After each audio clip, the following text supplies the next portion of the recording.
नमस्कार मित्रमैत्रिणींनो, जर तुम्हाला आपल्या चॅनलवरच्या कथा आवडत असतील तर लाईक करत जात जा आणि चॅनलला सबस्क्राईब करून बाजूची घंटी दाबा आणि ऑलवर सेट करा. म्हणजे जेव्हा जेव्हा मी नवीन व्हिडिओ किंवा कोणतीही नवीन पोस्ट अपलोड करेन तेव्हा ती सगळ्यात आधी तुमच्यापर्यंत पोहोचेल. धन्यवाद. तर वळूया आपल्या कथेच्या पुढच्या भागाकडे. काहीही म्हण, पण खूप धूर्त आहेस हा तू, ती हसत बोलली. धूर्तपणा केल्याशिवाय काहीच मिळत नसते किंजल, तो दूर कुठेतरी बघत बोलला. अमित राज्याध्यक्ष, स्वतःला खूप जास्त स्मार्ट समजतोस ना तू. बघ उद्या तुला कसं नमवतो मी माझ्या पायाशी. माझ्या मॉम डॅडना तू आणि तुझ्या बापाने दिलेल्या त्रासाचा मी कसा बदला घेईन बघशील तू. तू तुझ्याच मर्जीने ही सगळी प्रॉपर्टी माझ्या नावावर करतो की नाही ते बघच, कुणाल खुनशी हसत बोलला. आता पुढे. वाव, गुलाबजामुन आणि रसमलाईसुद्धा. अरे वा, आज काही स्पेशल आहे का? जानू किचनमध्ये जात बोलली तशी आशूच्या ओठांवर स्माईल आली. काही नाही, असंच. आशू तिच्याकडून नजर चोरत बोलली. असंच? ते काय असतं? जानू मुद्दाम तिच्या समोर येत बोलली. अगं खरंच, मुलांना आवडतं ना म्हणून वाटलं बनवावं आज. आशू तिची खुशी लपवत बोलली. आशू, तुझ्या गालावरची लालीच सांगते की नक्कीच काहीतरी हॅपी घडलंय. मला खरं खरं सांग, रॉनी सर भेटले होते ना? जानूने विचारलं. तशी आशू हसली आणि तिने जानूला घट्ट मिठी मारली. म्हणजे खरंच रॉनी सर भेटले होते तर? जानू हसून बोलली तशी आशूने होमध्ये मान हलवली. काय बोलले ग? तुमच्यातले गैरसमज दूर झाले का? जानूने एक्सायटेड होत विचारलं. तशी आशू हसली. हो जानू, सगळे गैरसमज दूर झाले. असं म्हणत आशूने आज रॉनी आणि तिच्यामध्ये झालेलं सगळं संभाषण जानूला सांगितलं. त्यावर जानू पण खुश झाली. जानू, मला स्वतःलाच माहीत नाही आहे की मी कोण आहे, माझा पास्ट काय आहे. पण त्याच्याशी त्यांना काहीच देणं घेणं नाही आहे. त्याचा त्यांना काहीच फरक पडत नाही जानू. त्यांचं खूप जास्त प्रेम आहे माझ्यावर आणि त्यांनी आज हे एक्सप्रेस केलं. आशू डोळ्यात अश्रू आणून बोलली. पण जानूने मात्र किंचित स्माईल केली तिला पाहून. रॉनी सर खूप खूप चांगले आहेत आशू, आणि ते तुला खूप सुखात ठेवतील. I am so much happy for you dear. जानू तिला मिठी मारून बोलली. तशी आशूच्या चेहऱ्यावर पण स्माईल आली. ते लवकरच आमच्याबद्दल अमितशी बोलणार आहेत, आशू लाजत बोलली. तशी जानू गालातच हसली. ओ हो, किती ते ब्लश व्हावं एखाद्याने. जानू तिची फिरकी घेत बोलली. तसं आशूला अजूनच लाजायला झालं आणि ती पळून गेली तिथून. त्यावर जानू मात्र खळखळून हसली. देवी आई, तुझे खूप खूप आभार. माझ्यानंतर आशूचं कसं होईल हा प्रश्नच होता. माझ्या इतकं तिला कोणी समजून घेईल की नाही ह्याचं टेन्शन होतं. पण नाही, तू सगळं नीट केलं.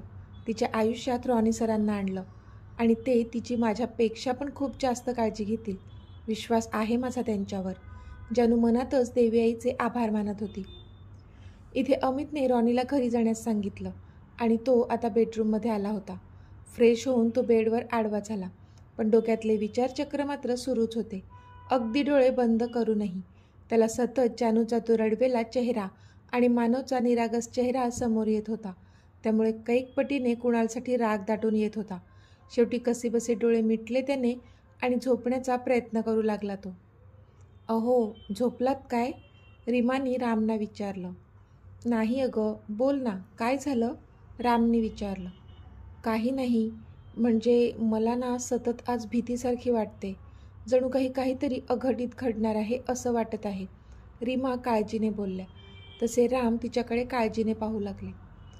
का गं, असं काही घडलंय का ज्यामुळे तुला इतकी काळजी वाटते? त्यांनी विचारलं. नाही, असं तर काहीच नाही, पण का कोण जाणे आज मन नुसतं घाबरं झालंय, रीमा बोलल्या. मला असं वाटतंय काल अमित जे बोलला त्याचा तू जास्त विचार करत आहेस, म्हणून तुला काळजी वाटते, हो ना? रामने विचारलं.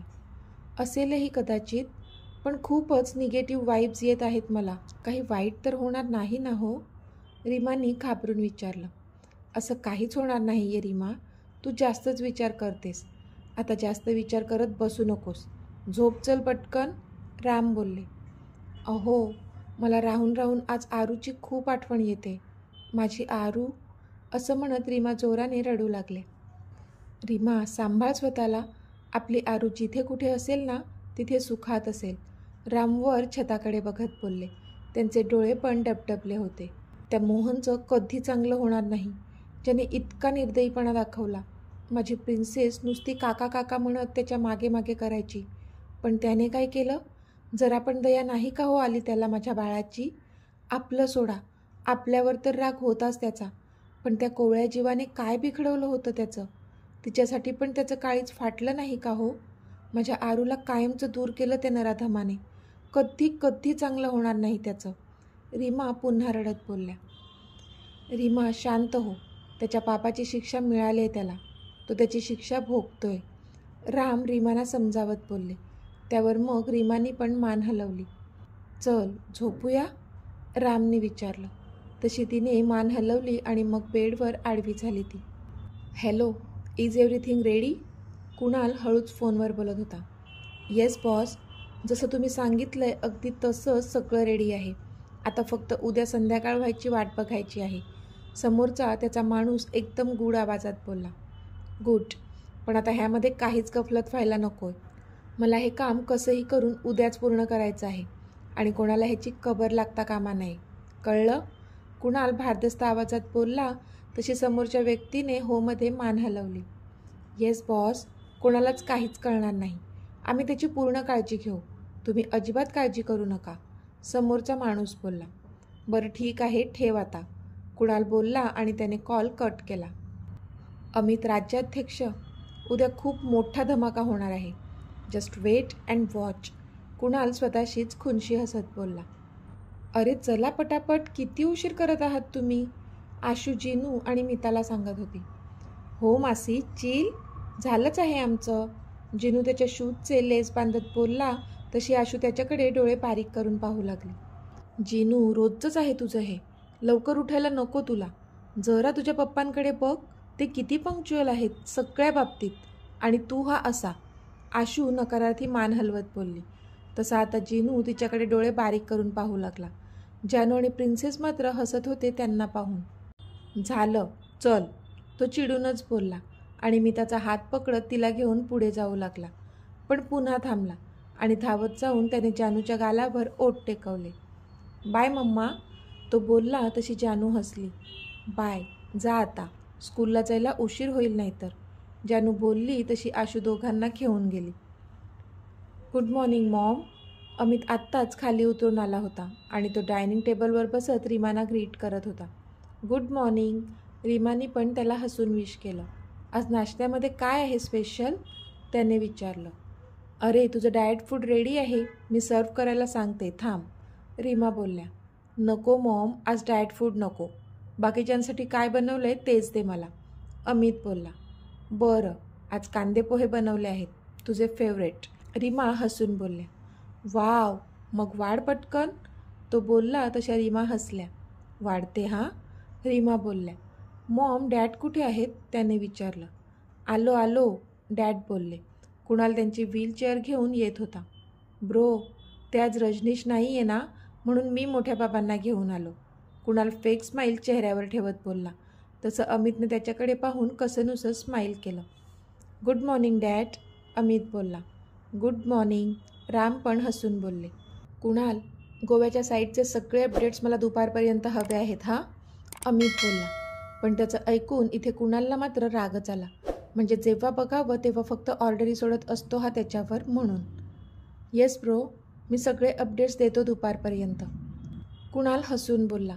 पण त्याच्या मनात मात्र आता किती जास्त राग येत होता अमितसाठी ते तर फक्त त्यालाच माहीत होतं. ओके गुड, अमित बोलला आणि त्याने त्याच्या नाश्त्यावर कॉन्सन्ट्रेट केलं. मॉम, कांदेपोहे खूप छान झाले आहेत, अमित बोलला. त्यावर रीमाने पण स्माईल केली. मॉम, आज घरी यायला उशीर होईल मला, तुम्ही जेवून घ्या, माझी वाट पाहू नको, ओके बाय, अमित बोलला आणि तो निघून गेला. पण त्याचं ऐकून इथे कुणाल मात्र ओठांच्या कोपऱ्यात हसला, कारण तेच तर त्याला हवं होतं.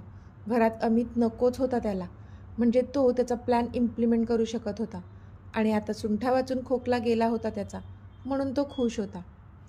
जशी अमितची गाडी राज्याध्यक्ष विलामधून बाहेर पडली, कुणालने एक कॉल केला.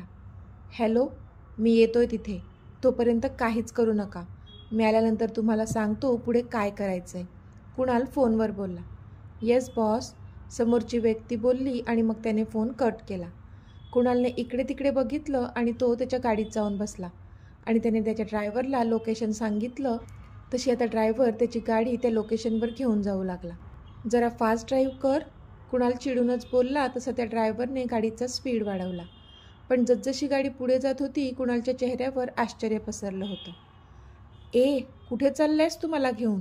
हे लोकेशन तर नव्हतं सांगितलं मी तुला, कुणाल चिडून बोलला.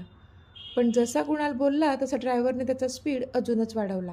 तसं कुणालने मागून त्याचा गळा पकडला. पण ड्रायव्हर आधीच सतर्क असल्यामुळे त्याची पकड घट्ट होईस्तोवर ड्रायव्हरने मागूनच त्याच्या तोंडावर एक स्प्रे मारला. तसं कुणालने त्या ड्रायव्हरला सोडलं आणि कळवळला तो. बस थोडाच वेळ आणि क्षणात बेशुद्ध पडला तो. त्या स्प्रेचा इफेक्ट लगेचच झाला होता त्याच्यावर.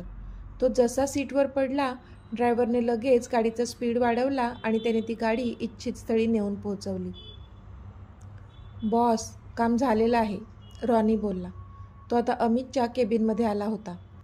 ओके, अमित त्याच्याकडे पाहून बोलला. तो मोहन आणि नैना राज्याध्यक्ष दोघांचं काय अपडेट्स आहेत, अमितने विचारलं. बॉस, तुम्ही सांगितल्याप्रमाणे त्यांच्यावर नजर ठेवण्यात आलेली आहे, रॉनी बोलला. ओके, कुणालचं निपटवल्यानंतर त्यांचा नंबर आहे. तुला कळलं ना आता तुला काय करायचं आहे, अमित बोलला. येस बॉस, रॉनी पटकनच बोलला. ओके, यू कॅन लिव्ह नाव, अमित बोलला. तसं रॉनी पण येस बॉस बोलून तिथून निघून गेला. अमित मात्र त्याच्या चेअरवर हात मागे रेलून आरामात बसला होता आणि समोरच्या मोठ्या स्क्रीनकडे पाहत होता, जिथे एका अंधाऱ्या खोलीत एका माणसाचे हातपाय बांधून त्याला टांगून ठेवलं होतं आणि सध्या तो बेशुद्ध अवस्थेत होता. तो कुणाल होता. अहो, काय झालं? कसला इतका विचार करत आहेत, नैना राज्याध्यक्षने मोहनला विचारलं. काही नाही अगं, मी कुणालला फोन करतोय कधीपासून, पण तो फोनच घेत नाही आहे आणि त्याने मला कॉलबॅक पण केला नाही आहे, मोहन बोलले. अहो, कामात असेल, नसेल बघितला त्याने फोन, नैना बोलल्या. तो कामात असला तरी माझा फोन उचलणार नाही असं कधी होत नाही, कारण मी त्याला सतत फोन करतच नाही आणि आता महत्त्वाचं काम होतं म्हणून कॉल करत होतो. म्हणजे त्या प्लॅनबद्दल डिस्कस करायचं होतं. आज इम्प्लिमेंट करायचा होता ना तो प्लॅन, पण हा मूर्ख फोनच उचलत नाही आहे. आता मी काय समजायचं, मोहन चिडून बोलले. अहो, चिडू नका तुम्ही, त्याचं खरंच काही अर्जंट काम करत असेल तो, म्हणून नसेल घेतला त्याने कॉल. करेल थोड्या वेळाने, थोडा धीर धरा ना तुम्ही, नैना पण वैतागून बोलल्या. अगं, पण आता संध्याकाळ होत आली आहे, अजून त्याचा कोणताच कॉल नाही आला, मग चिडचिड तर होणारच ना, मोहन पण चिडले. तुम्ही शांत राहा जरा, करेल तो फोन, नैना बोलल्या आणि आत निघून गेल्या. पण मोहन मात्र इथे गहन विचार करू लागले. काय झालं असेल, कुणाल माझा फोन का घेत नाही आहे? असं तर कधीच करत नाही तो. मग काही विपरीत तर घडलं नसेल ना. इथे एका अंधाऱ्या खोलीमध्ये कुणालचे दोन्ही हात आजूबाजूला दोरीने बांधून ठेवले होते आणि तो एका बाजूने मान टाकून बेशुद्ध अवस्थेत उभा होता. इतक्यात एका माणसाने एक बादली भरून थंड पाणी जोरात त्याच्या तोंडावर मारलं. तसा तो धडपडत जागा झाला. पण स्वतःला असं बांधलेलं पाहून तो स्तब्ध झाला होता. त्याला कळतच नव्हतं की हे काय आहे. माझं स्वप्न तर नाही, म्हणजे मी तर आज माझा प्लॅन इम्प्लिमेंट करणार आहे आणि तिथेच मी जात होतो, पण आता मी कुठे आहे आणि माझे हात का बांधले आहेत, तो मनातच विचार करू लागला आणि संतापला. कोण आहे रे तिकडे, त्याने एक शिवी दिली आणि तो इकडे तिकडे पाहू लागला. पण सगळीकडे अंधार असल्यामुळे त्याला काहीच दिसत नव्हतं. पण त्याने डोळे किलकिले करून पाहिलं तर समोर एक माणूस उभा दिसला त्याला, धूसर धूसर. तसा त्याचा राग उफाळून आला. कोण आहेस तू आणि मला इथे का बांधून ठेवलं आहे, कुणाल ओरडलाच त्याच्या अंगावर आणि डोळे मोठे करून काही दिसतंय का ते पाहू लागला. पण नो, सगळीकडे अंधार असल्यामुळे त्याला काहीच दिसत नव्हतं. मी कोण आहे ते नंतर कळेलच, पण आधी हे घे, असं म्हणत त्या माणसाने पुन्हा एकदा एक थंड पाण्याची बादली त्याच्या तोंडावर मारली. तसा अजूनच चवताळला तो. हे यू बास्टर्ड, कुणालने पुन्हा त्या माणसाला शिवी दिली आणि तो पुढे काही बोलणार त्याआधीच त्याला बुटांचा ठकठक असा आवाज येऊ लागला. तसं त्याने त्या दिशेने पाहिलं, पण फक्त आवाजच येत होता. अंधार असल्यामुळे समोरचं काहीच दिसत नव्हतं. त्याने पुन्हा डोळे किलकिले करून पाहण्याचा प्रयत्न केला, पण व्यर्थ. अंधारामुळे काही दिसत नव्हतंच.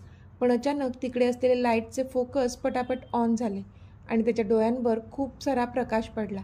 तसे त्याने त्याचे डोळे मिटून घेतले. त्याने आता हळूहळू डोळे उघडण्याचा प्रयत्न केला आणि पूर्ण डोळे उघडून त्याने समोर पाहिलं. आणि ते पाहताच त्याच्या पायाखालची जमीनच जणू सरकली. एक भीतीची लाट त्याच्या शरीरातून वाहून गेली, कारण समोरच्या खुर्चीवर एकदम ऐटीत तो बसला होता. हो, तोच, द अमित राज्याध्यक्ष. तर मित्रमैत्रिणींनो, आजचा भाग तुम्हाला कसा वाटला ते मला कमेंटमध्ये सांगा. आणि जर आवडला असेल तर व्हिडिओला लाईक करा, शेअर करा आणि चॅनलला सबस्क्राईब करून बाजूची घंटी नक्की दाबा. चला तर भेटूया आपल्या पुढच्या भागात. तोपर्यंत धन्यवाद.